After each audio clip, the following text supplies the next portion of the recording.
예, 예, 아유. 예, 예. 요즘에는 10시 예배를 더 많이 오십니다. 교사들이랑. 그래서 예전에는 11시 예배가 참 풍성했는데, 그렇다고 10시 예배로 절대 가시면 안 됩니다. 11시 예배는 11시 예배를 잘 지키셔야 됩니다. 오늘은 오래도록 같이 미국에서 또 동역하고 교제 시간을 나누셨던 목사님인데, 일이 있으셔서 한국에 오셨다가 또 저희 교회에 잠시 머무르게 되셨고, 이제 다 2주간에 떠나시게 되어서 이 시간에 같이 말씀을 나누는 게 좋겠다 해서 부탁드렸습니다. 우리 윤성천 목사님, 이 시간에 나오셔서 말씀 주시겠습니다.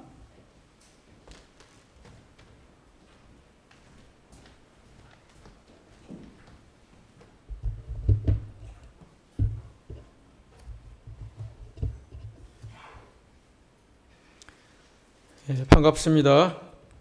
네, 지금 소개받은 대로 우리 박 목사님과 저는 오랫동안 이렇게 같은 지역에 있었고, 또 친구처럼 형님 동생처럼 그렇게 이제 지내왔습니다. 제가 보기에는 머리도 벗겨지고 이마에 주름살도 있고 그래서 제가 더 나이 들어 보이지만은 제가 동생입니다. 이번에 한국에 와서 성악교회와 우리 박 목사님께 많은 신세를 지고 떠나게 돼서 먼저 감사한 말씀을 드립니다. 또 이게 교회적으로도 선교사를 위해서 섬김의 장소를 마련해 주시고 도움을 주신 것은 굉장히 귀한 사역이고, 선교사들이 와서 큰 위로를 받으리라 생각을 합니다. 앞으로도 귀한 사역을 잘 감당하셔서 하나님의 은혜가 넘치는 교회가 되시기를 바랍니다. 오늘 말씀의 제목은 하나님의 은혜라고 하는 말씀으로 은혜를 함께 받도록 하겠습니다. 우리가 성경을 많이들 배우고 있습니다. 성경을 배운 대로만 하면 아마 고민도 걱정도 또 섭섭함도 없을 것입니다. 그러나 이제 하나님의 말씀을 배우지만은 말씀을 잊어버리고 적용하지 못하기 때문에 문제를 해결하지도 못하고 문제에 빠져서 허덕일 때가 많은 우리의 삶입니다. 하나님 말씀을 삶에 잘 적용해야 시험에 빠지지 않고 또 하나님이 기뻐하시는 승리의 삶을 살아갈 수가 있게 되는 것입니다. 오늘 이제 1절부터 10절까지 이 앞부분에 보게 되면은 각계각층의 사람들, 연령에 따라서 교훈해 주는 말씀이 있고, 또 이걸 어떻게 이제 우리 가정이나 사회에 적용할 것이냐 하는 그런 이제 문제들을 다룬 부분이 되겠습니다. 오늘 이 말씀 보게 되면 첫 번째 대지로서 하나님의 은혜가 나타났다 하는 것입니다. 11절을 다시 한번 보겠습니다. 모든 사람에게 구원을 주시는 하나님의 은혜가 나타나. 하나님의 은혜가 모든 사람에게 나타났다 그랬습니다. 그러니까 여기 하나님의 은혜라고 하는 것은 구원에 대한 것을 말해주고 있습니다. 구원이 모든 사람들에게 나타났다. 그래서 여기에 대한 두 가지 견해가 있습니다. 하나는 제한적 속죄설이 있고, 또 하나는 만민 구원설이 있습니다. 먼저 이 만민 구원설과 또 이 제한적 속죄설을 이렇게 비교해서 잠깐 설명을 드리겠습니다.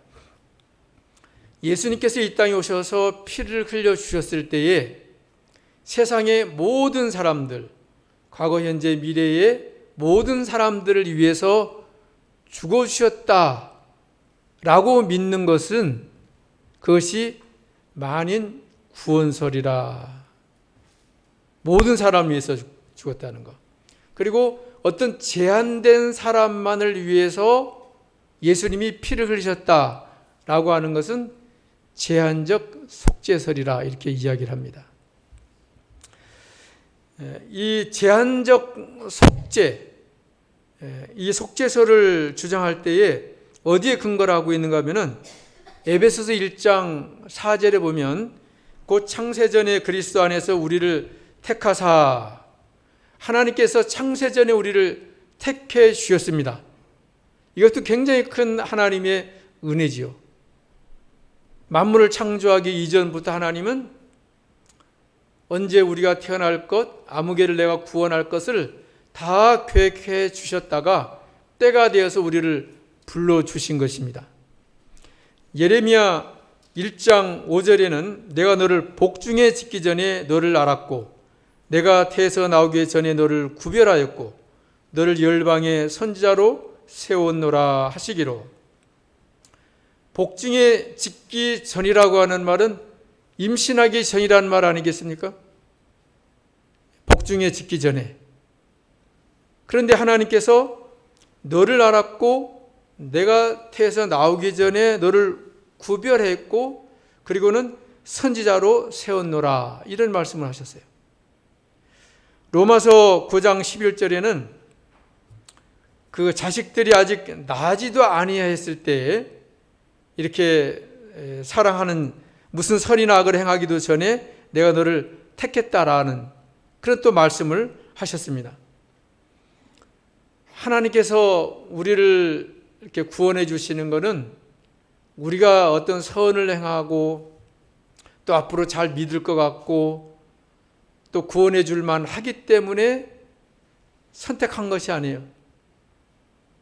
조건 없이 하나님의 주권적으로 우리를 선택을 해서 구원해 줘야 되겠다 이렇게 결정하신 거예요. 그래서 우리가 이 구원받는다는 거 하는 것, 교회 나와서 신앙생활을 할 수 있다라고 하는 것은 하나님의 큰 은혜입니다. 은혜로 우리가 교회에 나와서 신앙생활을 하고 예수 그리스도를 믿고 구원을 받게 된 것이죠. 우리의 노력이나 우리 어떤 간절함에서 구원이 이루어진 것이 아닙니다. 사도행전 13장 48절에 보면 이방인들이 듣고 기뻐하며 하나님의 말씀을 찬송하며 영생을 주시기로 작정된 자는 다 믿더라 그랬어요. 영생 주기로 작정된 자는 한 사람도 예외 없이 다 믿는 거예요. 100% 성공입니다. 구원받은 사람, 예정 가운데 있는 사람이 나중에 잘 못 믿는다고 해서 하나님이 구원의 은혜가 취소되는 법이 없이 반드시 이루어지시는 하나님의 축복이 있는 거예요. 하나님이 이제 이렇게 구원을 우리에게 베풀어 주셨는데 또 다른 견해가 있다라고 했죠. 만인 구원설. 이거는 이제 모든 사람을 위해서 예수님이 피를 흘려 주셨다 이렇게 주장하는 거예요. 모든 사람을 위해서. 그럼 우리 결과를 한번 볼 때에 세상 모든 사람이 100% 다 예수를 믿습니까? 하나님께서 독생자를 보내서 피를 흘려 주실 때에 모든 사람을 위해서 흘렸다 그러면 모든 사람이 믿어야 되죠. 근데 누구는 믿고 누구는 안 믿는다. 그럼 하나님이 구원 계획이 실패했으니 실패자가 되는 것 아닙니까? 완벽하신 하나님이 완벽하지 못하다는 말이 되는잖아요. 그래서 이 모든 사람에 대한 것이 무엇인가를 우리가 바로 이해를 해야 됩니다. 모든 사람이라고 하는 것은 본문에 이제 의하면은 교회에 소속된 각계각층의 사람, 뭐 연령이라든지 직분이라든지 이런 모든 사람을 위해서 구원의 은혜를 베풀어 주신 것, 그 뜻이에요. 또 하나의 뜻은 뭐냐면 하나님의 은혜를 영접하는 데는 어떠한 조건도 필요하지 않다라고 하는 의미입니다. 그런 의미에서 모든 사람이라고 하는 거예요. 남녀노소나 지위와 신분이나 그리고 인종이나 피부 색깔, 빈부격차, 학벌과 상관없이 모든 사람에게 구원을 준다라고 하는 의미이지 이 세상 모든 사람을 100% 구원한다라고 하는 그런 하나님의 계획은 아닙니다. 우리가 교회 나와서 예수 믿고 구원받고 하는 이 모든 것이 그래서 하나님의 지극히 큰 은혜다라고 하는 것을 우리가 꼭 기억을 해야 되는 겁니다. 복음이 어느 나라이든지 어느 곳이든지 어떤 사람이든지 구원시킬 수 있는 면에서 모든 사람에게 구원을 베푸신다라고 하는 그런 의미입니다. 이게 만약 모든 사람이 이제 구원을 받지 못한다고 하면 아까 말씀드린 대로 예수님 피 흘리심이 100% 효력을 발생하지 못한 거잖아요. 그럼 하나님의 계획이 잘못됐다고 하는 것이기 때문에 우리 일반 장로교에서는 이 택한 백성들만 구원한다 해서 제한적 속죄서를 믿게 되는 것이고 그것이 성경에서 증거하는 말씀이 되는 것입니다. 그 다음에 여기 하나님의 은혜는 예수님을 주시는 거예요. 예수님을 주시는 은혜. 14절에도 보면 우리를 대신하여 자신을 주심이라고 그랬죠. 자신을 주심. 이것이 하나님의 은혜입니다. 예수 그리스도의 십자가의 대속의 죽음으로 죄 가운데서 신음하고 있는 우리를 속량해 주시기 위해서 우리를 대신하여 속죄 제물이 되어 주신 겁니다. 마가복음 10장 45절에 보게 되면은 자기 목숨을 많은 사람의 대속물로 주려 함이라 그랬어요. 자신을 주시는 것이 참 귀한 은혜입니다. 우리는 하나님 앞에 볼 때 하나님을 배반한 사람이요, 죄인이요, 부패한 사람이요, 거역하는 자들이요, 마땅히 심판받아야 될 사람입니다. 그런데 이러한 죄인들을 위해서 하나밖에 없는 독생자 예수 그리스도를 보내주신 거예요. 그래 이게 큰 은혜가 아니겠습니까? 만약에 여러분들이 아들 하나밖에 없는데 아주 흉악범, 살인도 많이 저지르고 또 강도짓도 많이 하고 간음죄도 많이 짓고 이런 사람을 위해서 착하고 착한 사랑스러운 내 아들을 대신 죽음에 내놓을 사람이 누가 있겠습니까? 우리는 하나님 보실 때에 죄인이에요. 우리 인간끼리 볼 때는 괜찮은 것 같지만 하나님 보실 때는 다 죄인입니다. 다 심판받아서 지옥 형벌 받아야 될 사람들이에요. 그러한 우리에게 예수 그리스도를 주신 것입니다. 이것이 큰 하나님의 은혜라 하는 거예요. 심지어는 사도 바울은 나이 나된 것은 하나님의 은혜라 그랬어요. 예수 믿고 구원받는 것도 하나님의 은혜이지만은 우리가 예수를 믿는 과정이 모든 것도 하나님의 은혜입니다. 우리가 하나님 앞에 자랑할 것이 아무것도 없어요. 그저 하나님의 주신 은혜에 대해서 하나님 감사합니다 하고 자기가 아무리 많은 수고를 해서도 그 공로를 내세울 수가 없는 거예요. 우리는 잘못하면 이렇게 봉사 많이 하고 섬김의 생활을 많이 하다 보면 자기 공로를 내세울 때가 많거든요. 또 나를 알아주기를 바랄 때가 많거든요. 근데 그런 것이 다 은혜를 깨닫고 나면 필요가 없어요. 하나님의 은혜만이 지극히 크다고 하는 것을 깨닫게 되는 것입니다. 또 하나님의 이 은혜는 믿기만 하면 된다는 거예요. 하나님의 은혜는 구원의 은혜를 말한다고 그랬습니다. 이건 믿기만 한다고 하는 것이 하나님의 큰 은혜입니다. 사람이 구원을 받는 것은 이 세상 조건이 필요가 없어요. 어떤 것도 하나님이 요구하지 않았습니다. 그저 전도의 미련한 방법으로 고린도서 1장에 그랬잖아요. 전도에 미련한 방법으로. 이게 왜 미련한 방법이냐? 영원한 생명을 주시고 영원한 천국을 누리는 거예요. 그런데 이것이 뭐 까다로운 조건을 내세우거나 한 것이 없이 그냥 누군가가 아무리 누추해도 그 사람이 예수 믿으세요. 예수 믿으면 구원받습니다. 이걸 듣고 믿기만 하면 구원받는 거예요. 얼마나 쉽습니까? 어떤 면에서 보면 사람들이 참 미련한 것 같아요. 전도해서 믿기만 하면 구원받는다. 뭔가 우리 편에서 노력을 해야만 구원받는다고 해야 조금 안심할 텐데 그냥 믿습니다 하고 의지만 하면 된다고 하니까 이게 잘 어떤 사람은 믿어지질 않아가지고 여기다 뭘 추가를 하죠. 이 초대교회 같은 경우는 할례를 받아야 된다.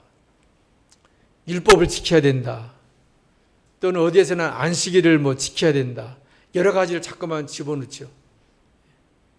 성경은 사람들 보기에 미련한 방법이지만은 아무 조건도 없이 어린아이든 뭐 노인이든 그래서 예수 그리스도를 전해주는 걸 믿고 나가기만 하면 다 구원받으니까 얼마나 큰 은혜입니까? 만약에 하나님께서 조건을 내세운다고 하면 어떻게 되겠어요? 하나님 기준으로 볼 때는 그 조건을 만족할 만한 사람이 아무도 없습니다. 하나님께서 나 정도 거룩하게 살아야 된다, 경건하게 살아야 된다 그러면 구원받을 사람이 누가 있겠습니까? 하나님은 죄가 없으시니까 죄 없는 사람만 구원받는다 그러면 죄 없는 사람이 누가 있습니까? 다 죄인이죠. 다 지옥 가야 돼요. 만약에 세상적인 조건을 내놓는다고 해도 마찬가지예요. 만약에 여러분들이 공부 열심히 한 박사학위 받은 사람만 구원받는다 그러면 박사학위 받지 못한 사람은 다 구원 못 받아요. 인물 좋은 사람, 미남만 구원받는다라고 조건을 내세우면 미녀가 아닌 사람은 다 구원 못 받아요. 키 큰 사람 몇 이상만 구원받는다라고 하면 뭐 조금 한 180이나 190 하면 저는 그것도 안 되니까 저는 구원 못 받아요. 돈이 많은 부자들만 구원받는다는 조건을 내세우면 많은 사람들이 구원을 못 받습니다. 하나님이 아무 조건 내세우지 않고 그냥 이분만 믿어 다 용서해 줄게. 얼마나 큰 은혜입니까? 이런 하나님의 은혜가 우리에게 나타났다고 하는 거예요. 그래서 하나님 앞에 감사하는 거죠. 두 번째는 하나님의 은혜가 우리를 양육하신다는 겁니다. 두 번째 대제는 그 12절과 13절의 말씀입니다. 양육이라고 하는 건 가르침이나 훈련이나 아니면 징계나 바로잡는다는 그런 의미입니다. 그래서 하나님은 성도를 훈련시켜서 잘못된 것을 바로잡고 장성한 분량에까지 이를 수 있도록 성장시켜 주시는 하나님이셔요. 무엇을 위한 훈련인가 하면 하나님께 영광을 돌리고 그리고 경건한 삶을 살기 위한 훈련을 하나님께서는 우리에게 시켜 주십니다. 우리가 인생을 살다 보면 많은 일을 겪게 되죠. 힘든 일도 있고 고통스러운 일도 있고 불행한 일도 많이 있습니다. 교회 생활 안에서도 이런저런 일을 많이 겪게 되면서 시험에 들 만한 일들이 많이 있습니다. 근데 이런 것도 하나님의 은혜라고 하는 거예요. 편한 것만 은혜가 아니라 정말 우리에게 더 필요한 것은 하나님이 훈련시켜서 우리의 죄악, 우리의 부패성, 우리의 허물이 다 제거되는 것이죠. 교회 생활하면서 시험들 일이 생기는 것은 이거는 나쁜 것이 아니라 어떻게 보면 우리에게 하나님의 은혜입니다. 특히 이제 교회에서 봉사하시는 분들, 많은 봉사하시는 분들이 시험에 드는 경우가 많이 있습니다. 교회 와서 예배드리고 바로 직행으로 가시는 분들은 시험거리가 하나도 없어요.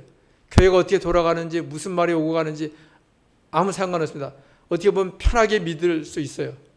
그러나 중요한 것은 연단을 받지를 못합니다. 교회에서 봉사하면서 관심을 가지면서 잘한다 못한다 별의별 소리 다 듣고 일하는 데 대해서 이런 평가 저런 평가 다 듣고 그러면서도 믿음으로 이겨나가는 것이 진짜 신앙인 것이지, 그거 다 경험하지 못하고 그저 말씀 듣고 집에 가서 가만히 있으면 믿음이 자라나는 게 아니에요. 그건 연단이 없습니다. 평생 가도 자라나지 못합니다. 그거는 마치 그 온실에 있는 비닐하우스에 있는 꽃에 불과한 거예요. 그러나 우리는 하나님께서 원하시는 것은 광야 생활, 광야 같은 곳에서 연단받아 튼튼하고 건강하고 힘 있는 성도가 되기를 원하시는 하나님이신 거예요. 교회 생활 안에서 여러 가지 일을 겪는다고 해서 나쁘게 생각하지 마시고 오히려 이게 하나님의 은혜라고 생각하고 믿음으로 잘 통과하시면 본인에게 큰 유익이 되는 겁니다. 본인 성장이. 또 우리가 이렇게 성도들을 볼 때 가만 놔두면은 잘 믿는 것 같고 다 성숙한 것 같고 믿음이 좋은 것 같아요. 아무개가 이렇게 보면은 참 믿음이 좋고 저 정도만 믿어도 괜찮겠다 하는 사람도 있습니다. 진짜 그런 사람도 있겠지만은 때로는 자기와 이해타산에 얽히지 않았기 때문에 문제가 없이 지냈던 거예요. 만약에 자기 자존심을 건드리고 자기의 어떤 이익에 손해를 끼치고 자기 집안에 큰 손해를 끼친다고 하면 달라집니다. 그게 사람은 건드려 봐야 하는 거예요.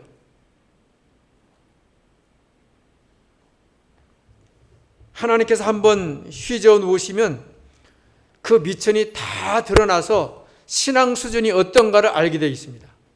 근데 이것이 부끄러운 일이 아니라 하나님의 은혜라고 하는 거예요. 많은 사람들은 착하고 삽니다. 내가 오래 믿었으니까 나도 모르게 믿음이 좀 자라났겠지 이런 생각을 해요. 그러나 천만입니다. 어린아이 신앙이 대부분이에요. 대부분. 이거는 말장난으로 하는 게 아니라 대부분은 어린 신앙으로 신앙생활을 합니다. 자라나지를 못하는 거예요. 그래서 하나님이 우리를 드러내서 나의 신앙이 어느 수준인가를 알게 해주신 것이 하나님의 은혜라고 하는 거예요. 감사하죠. 착각하고 사는 것을 하나님이 그 환상을 깨트리니까요. 교회도 보니까 그저 조용한 교회, 오랫동안 목회를 하시고 이런 분들은 조용한 교회가 있거든요. 그럼 다 좋은 것 같은데 그런 교회에 문제가 하나 딱 생겨보면요, 아무 교회랑 똑같고 세상 사람과 똑같고 싸움이 벌어지고 멱살을 잡고 이러는 현상이 벌어집니다. 그럼 지금까지는 뭐 했느냐? 가면 쓰고 있었던 거죠. 그냥 믿음 좋은 것처럼 착한 사람처럼 그러고 살았던 거예요. 그래서 교회 생활할 때는 열심히 하셔야 돼요. 모든 사람과 관계를 잘 이렇게 하면서 살아야 돼요.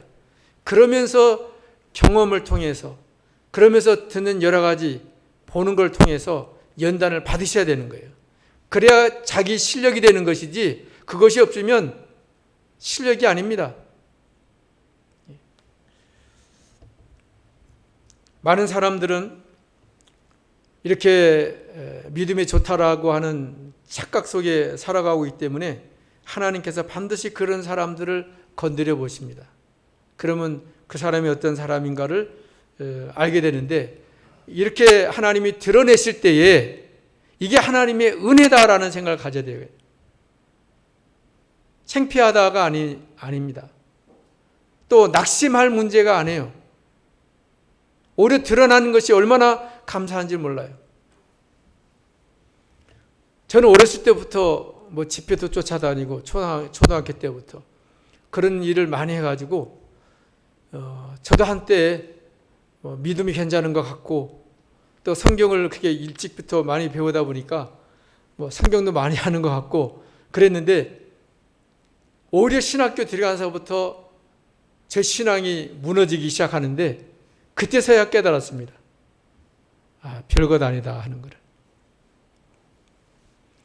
그러니까 여러분들도 자기의 신앙이 어떤가 하는 걸 정확히 아는 것이 필요로 하고 그것이 완전히 깨어지는 것이 하나님의 크신 은혜라고 하는 것을 우리가 알아야 됩니다. 그래야 그 사람이 정말 하나님을 더 가까이 찾게 되고 부르짖게 되고 자기의 연약함을 부족함을 알고 매달리게 되는 것입니다. 또 우리 하나님께 징계받는 것도 굉장히 큰 은혜입니다. 내가 잘못했음에도 불구하고 죄를 짓고 나갔음에도 불구하고 신앙이 나태하고 아니라고 하나님을 멀리 떠나 있음에도 불구하고 세상 모든 것들이 잘 된다고 가정해 보세요.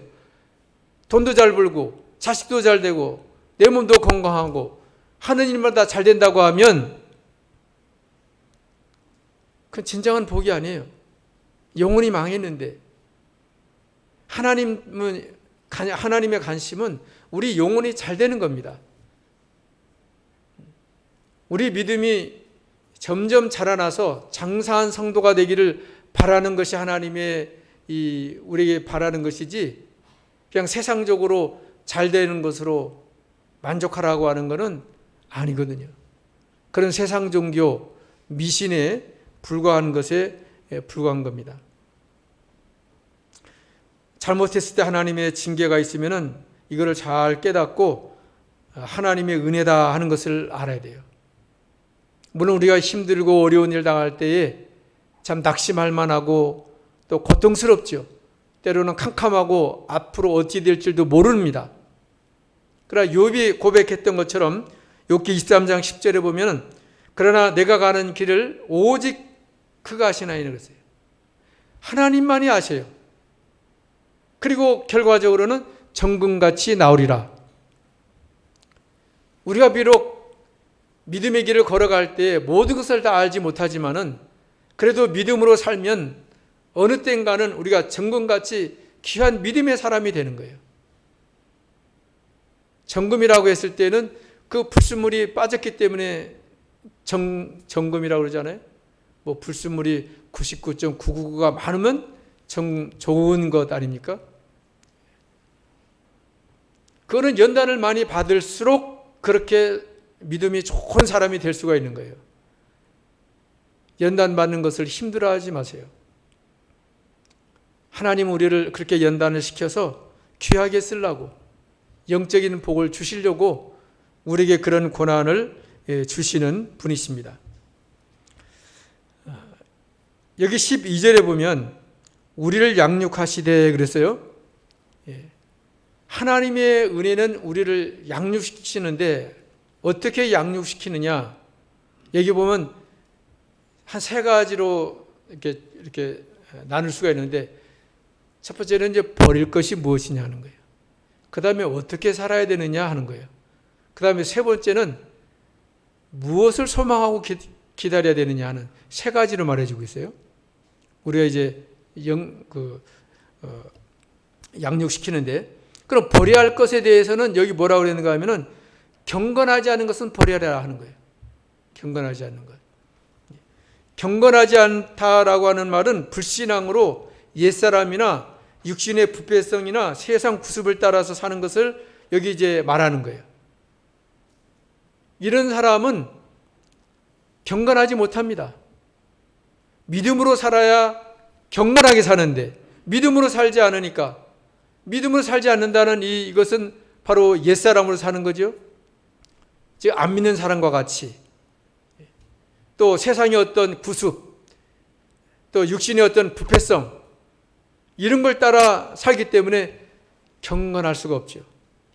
근데 하나님께서는 이걸 버리라고 했는데 버린다라고 하는 그 말 뜻이 뭔가 하면은 부인한다, 거절한다, 인연을 끊는다라고 하는 뜻이에요. 그러니까 우리 이 경건하지 못한 삶에 대해서 옛사람으로 살고 또 부패성을 따라서 뭐 죄악된 생활을 하고 하던 이런 모든 것들에 대해서 하나님이 끊어지게 만든다는 거예요. 점점 거절하게 만든다는 거예요. 그 인연을 끊어지게. 그래서 예수를 믿으면서도 자꾸만 옛날 것이 좋고 옛날 걸 끌려가는 사람은 좀 문제가 있는 교인입니다. 정상적으로 성장하는 교인은 신앙의 연조가 깊으면 깊어질수록 그런 모든 세상적인 것들이 끊어지는 거예요. 그리고 스스로 이거는 아니다.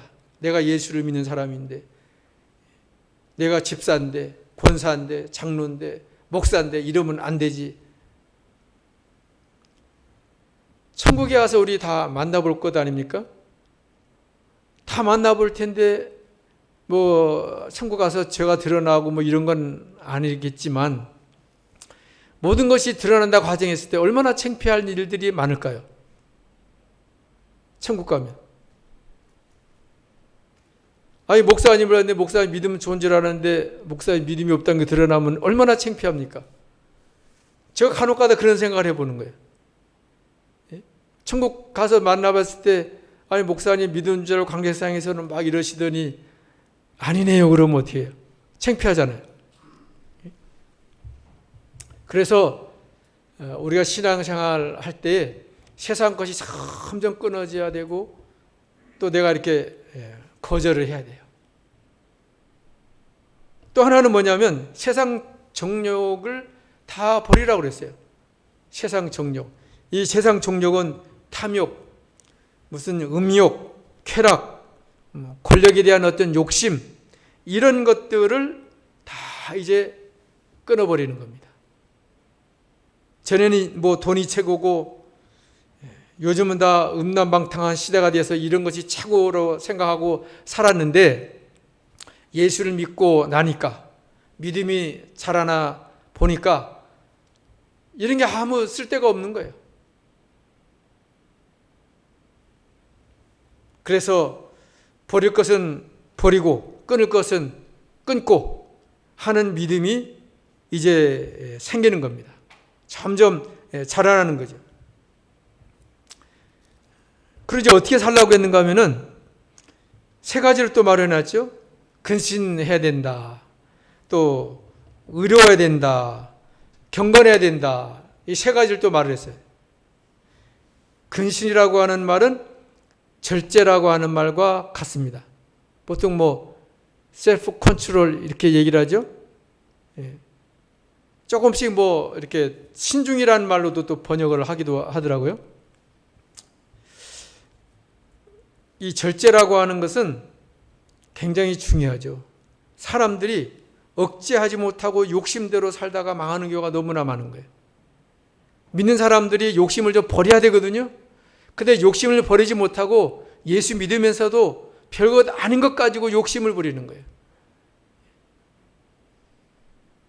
뭐 음식을 하면 그 음식 먹는 것 가지고도 욕심 부리고, 어떤 사람은 항상 음식을 많이 가져와갖고는 먹고 3분의 1 쪽은 꼭 버리시는 분을 내가 봤어요. 그 욕심이죠. 그런 것도. 절제할 줄 알아야 되는 거죠.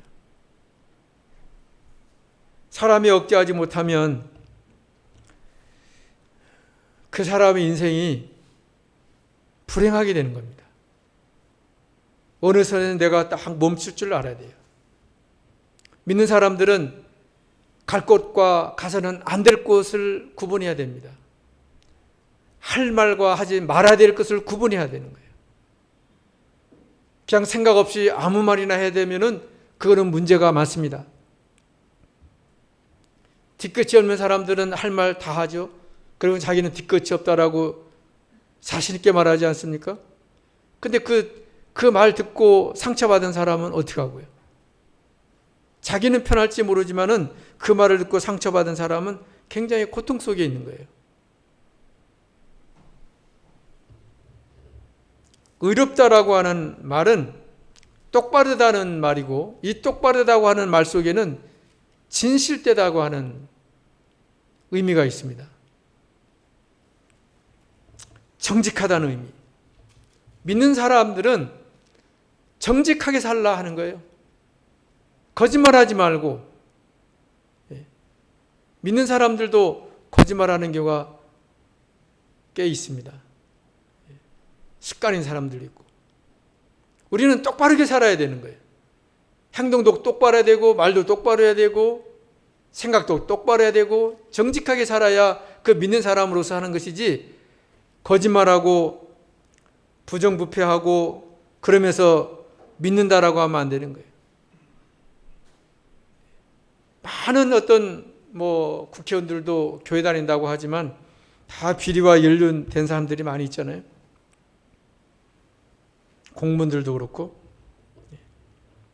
성도는 대인관계에서 무엇인지 똑바로 해나가야 된다. 사랑관계가 삐뚤어지면 절대 안 되는 겁니다. 사랑관계가 똑바르지 못하고 정직하지 못하고 진실하지 못하면 그건 100% 하나님과의 문제가 있는 거예요.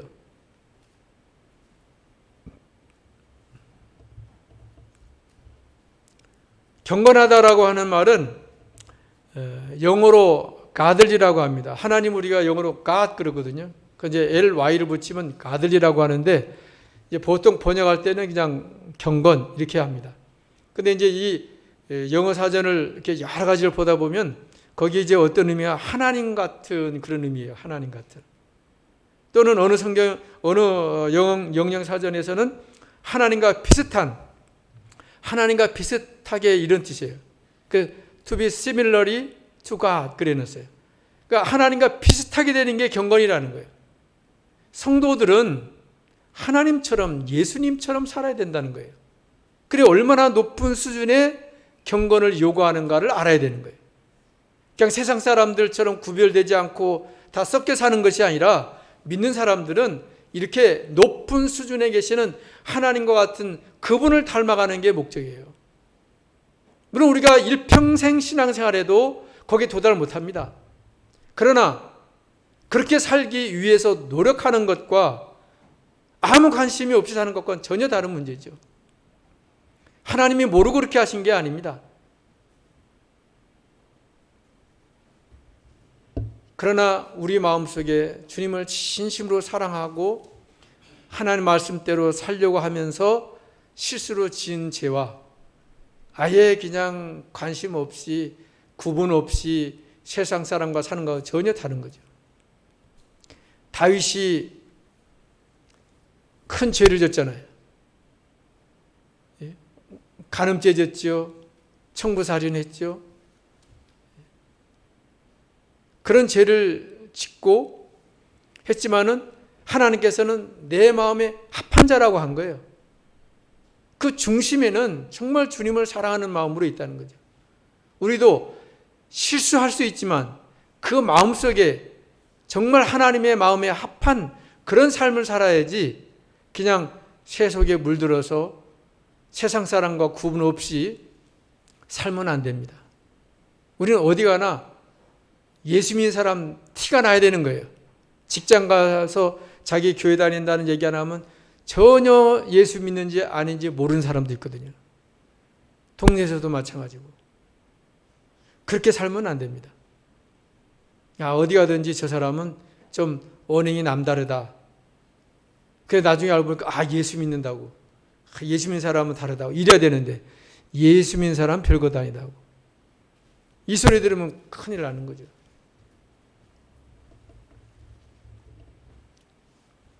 또 무엇을 기다리라고 했느냐? 복스러운 소망을 기다리라 그랬어요.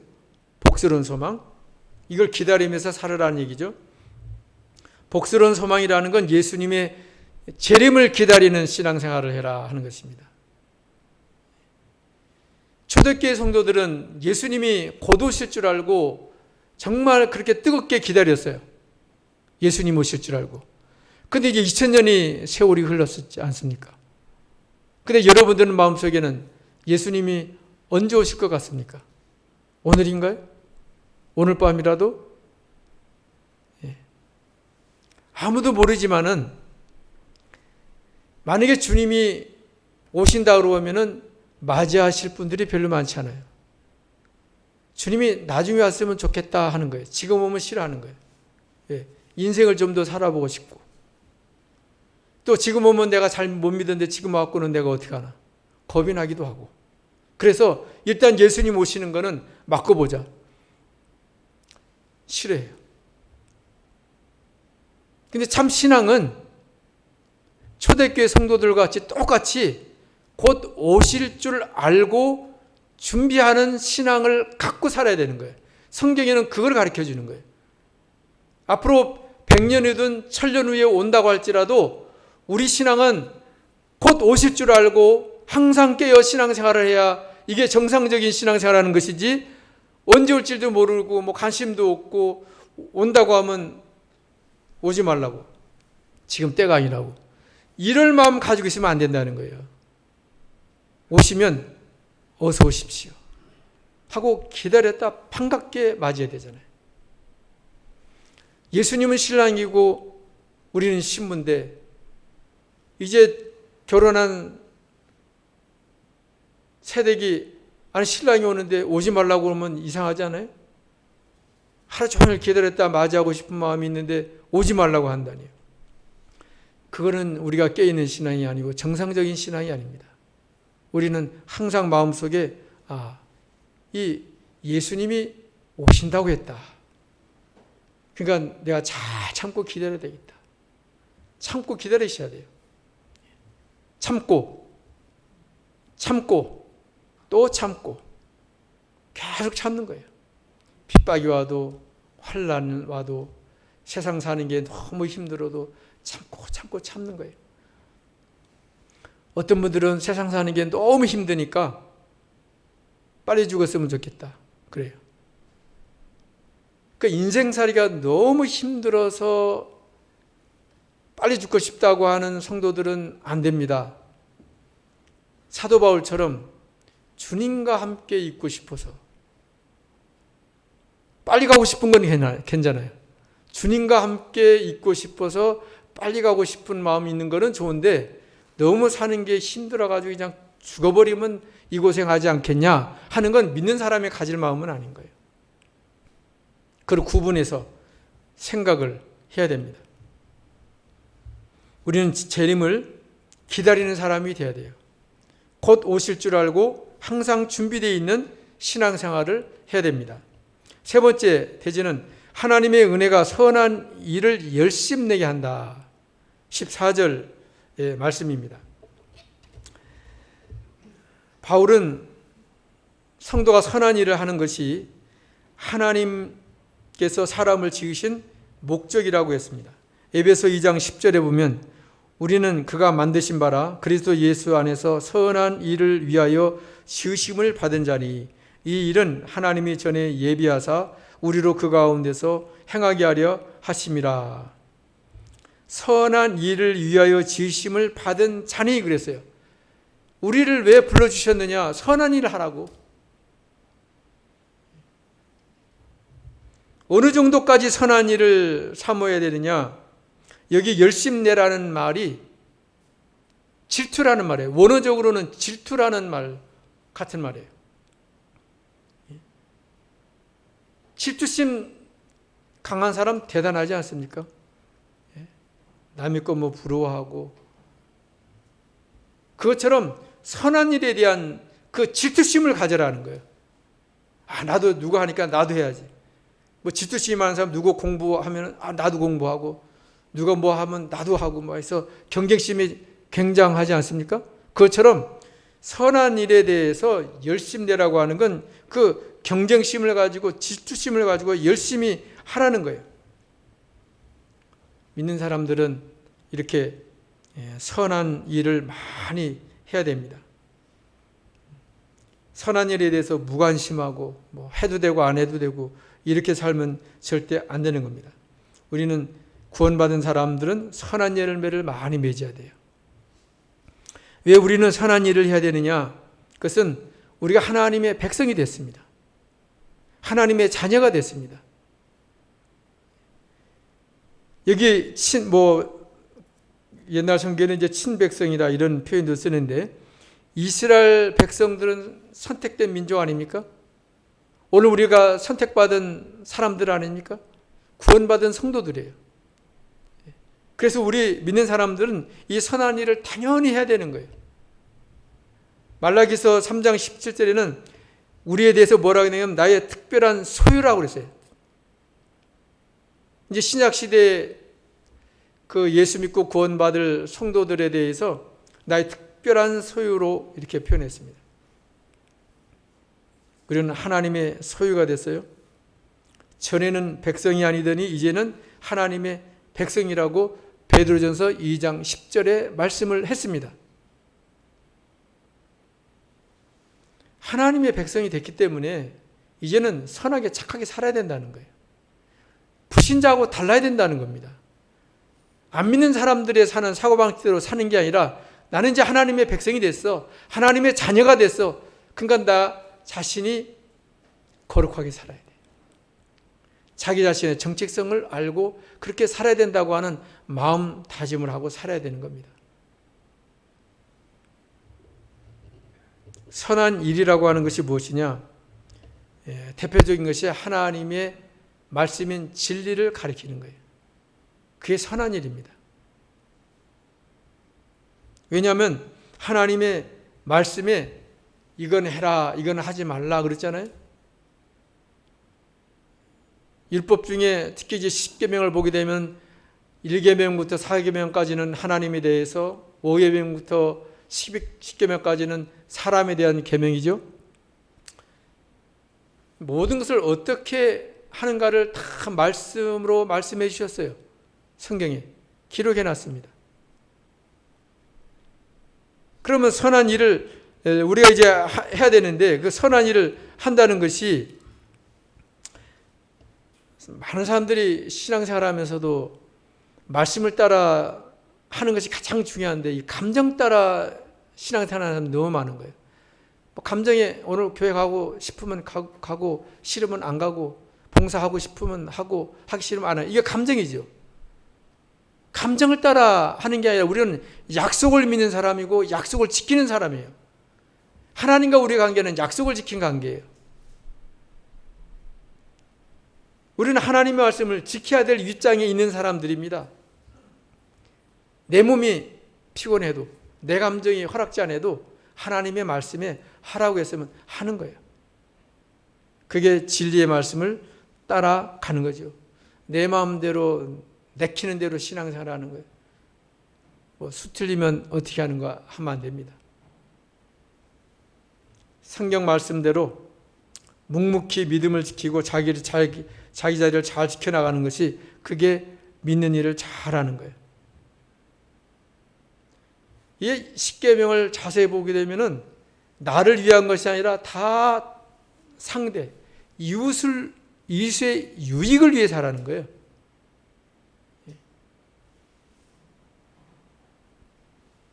부모 공경도 나를 위해 부모에게 하는 것도 부모를 위해서 하는 거죠. 살인, 간음, 거짓, 또 탐심, 남의 것 탐내는 거 이런 거 다 남을 위해서 하라는 거예요. 그래서 믿음이 좋은 사람은 이기적으로 사는 것이 아니라 이타적으로 사는 겁니다. 남의 유익을 위해 사는 거예요. 남이 잘 되도록 자기가 희생하는 거예요. 하나님께서도 예수님을 희생하면서까지 우리를 사랑해 주셨잖아요.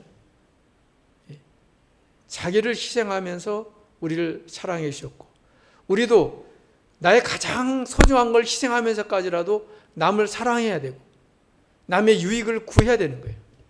그게 바른 신앙생활을 해 나가는 것입니다. 그러나 하나님 말씀대로 우리가 살아도 말씀을 지켜도 잘못하면 악한 사람이 될 수가 있습니다. 하나님께 인정받지 못할 수가 있어요. 예를 들면 바리새인들이 하나님의 말씀대로 철저하게 지키지 않았습니까? 근데 예수님은 그들을 뭐라고 했습니까? 화 있을진저 독사의 자식들아 독사 자식은 마귀 자식이라는 아닙니까? 그 당시에 가장 보수적이고 성경 말씀을 그대로 지킨다라고 하는 사람들이 바리새인들인데 예수님은 독사의 자식들, 마귀 새끼들이라 이렇게 얘기하는 거예요. 회칠한 믿음이라고 외식한다라고 책망을 했습니다. 그것은 하나님의 말씀을 지킬 때는 나를 위해서 지키는 게 아니에요. 나의 의의를 위해서 지키는 게 아닙니다. 나의 인격을 수양하기 위해서 지키는 게 아니에요. 내가 하나님 말씀대로 살면 남보기에게 근사해 보이겠지, 믿음 좋아 보이겠지, 내가 이렇게 착하게 살아야지, 여기에 우리가 신앙의 목표가 있는 게 아니에요. 나의 인격을 고상하는 게 하는 게 아니라 하나님의 말씀대로 순종하다 보면 제 인격이 그렇게 만들어질 뿐이지 우리의 목표가, 목적이 나를 만드는 데 있는 게 아니에요.